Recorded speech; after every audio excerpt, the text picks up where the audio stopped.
नमः श्री यतिराजाय विवेकानंद सूरये सच्चित् सुख स्वरूपाय स्वामिने तापहारिणे परम ಪ್ರೀತಿಯ ಈ ಕಲ್ಯಾಣ ಕರ್ನಾಟಕ ಭಾಗದ ಆಧ್ಯಾತ್ಮಿಕ ಬಂಧುಗಳೇ, ಜನವರಿ 28ರಿಂದ ಫೆಬ್ರವರಿ 7ನೇ ತಾರೀಕಿನವರೆಗೆ ಸೇಡಂನಲ್ಲಿ ಅದ್ಭುತವಾದಂತಹ ಒಂದು ಸಾಂಸ್ಕೃತಿಕ ಕಾರ್ಯಕ್ರಮ ನಡೀತಾ ಇದೆ.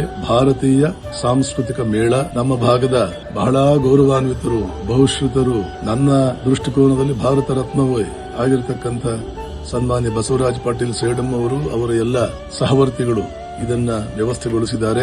ಸನ್ಮಾನ್ಯ ಶ್ರೀ ಅಂತಾರಾಷ್ಟ್ರೀಯ ಖ್ಯಾತಿಯ ಮುತ್ಸದ್ದಿ ಗೋವಿಂದಾಚಾರ್ಯರ ಮಾರ್ಗದರ್ಶನದಲ್ಲಿ ಇದು ನಡೀತಾ ಇದೆ. ಎಲ್ಲರೂ ಈ ಕಾರ್ಯಕ್ರಮಕ್ಕೆ ಬರಬೇಕು. ನಿಮ್ಮ ಜೀವನದಲ್ಲಿ ಇಲ್ಲಿವರೆಗೆ ನೋಡಿಲ್ಲ, ಇನ್ನು ಮುಂದೆ ನೋಡುವ ಸಂಭವ ಬಹಳ ಕಡಿಮೆ ಅನ್ನುವ ರೀತಿಯ ಕಾರ್ಯಕ್ರಮ ಇದಾಗಿರುತ್ತೆ. ಇದು ಶೈಕ್ಷಣಿಕವಾಗಿರುತ್ತೆ, ಸಾಂಸ್ಕೃತಿಕವಾಗಿರುತ್ತೆ, ಮನೋರಂಜನೆಯೂ ಇರುತ್ತೆ, ಶಿಕ್ಷಣವೂ ಇರುತ್ತೆ, ಪ್ರೇರಣೆ ಇರುತ್ತೆ, ಪ್ರಚೋದನೆ ಇರುತ್ತೆ, ಸ್ಫೂರ್ತಿ ಇರುತ್ತೆ. ಒಳ್ಳೆ ಊಟ, ವಸತಿ, ಒಳ್ಳೆ ಉಪಚಾರ, ಸ್ನೇಹಮಯ ವಾತಾವರಣ ಇರುತ್ತೆ. ಇದಕ್ಕಿಂತ ಹೆಚ್ಚಿಗೆ ಏನ್ ಬೇಕು? ನಾನು ಈ ಕಾರ್ಯಕ್ರಮಕ್ಕೆ 7ನೇ ತಾರೀಕು ಬರ್ತಾ ಇದ್ದೇನೆ. ಸನ್ಮಾನ್ಯ ಗೋವಿಂದಾಚಾರ್ಯರ 80ನೇ ವರ್ಷದ ಹುಟ್ಟುಹಬ್ಬ ಸಹಸ್ರ ಚಂದ್ರ ದರ್ಶನ ಕಾರ್ಯಕ್ರಮದಲ್ಲಿ ಭಾಗವಹಿಸ್ತಾ ಇದ್ದೇನೆ. ಆ ಕಾರ್ಯಕ್ರಮದಲ್ಲಿ ನಿಮ್ಮನ್ನೆಲ್ಲ ನೋಡೋಕೆ ನಾನು ಬಹಳ ಇಷ್ಟಪಡ್ತೇನೆ. ನಮ್ಮ ಎಲ್ಲ ಬಂಧುವರ್ಗ, ಆಧ್ಯಾತ್ಮಿಕ ಬಂಧುವರ್ಗದ ಜೊತೆ ಇಡೀ ದಿನ ಕಳೆಯುವ ಆಸೆ ನನ್ನದು. ಆದ್ದರಿಂದ ಎಲ್ಲರೂ ಬನ್ನಿ, ಒಟ್ಟಿಗೆ ಸಂಭ್ರಮಿಸೋಣ, ಒಟ್ಟಿಗೆ ನಮ್ಮ ಜೀವನಗಳನ್ನು ಸಾರ್ಥಕ ಮಾಡಿಕೊಳ್ಳೋಣ.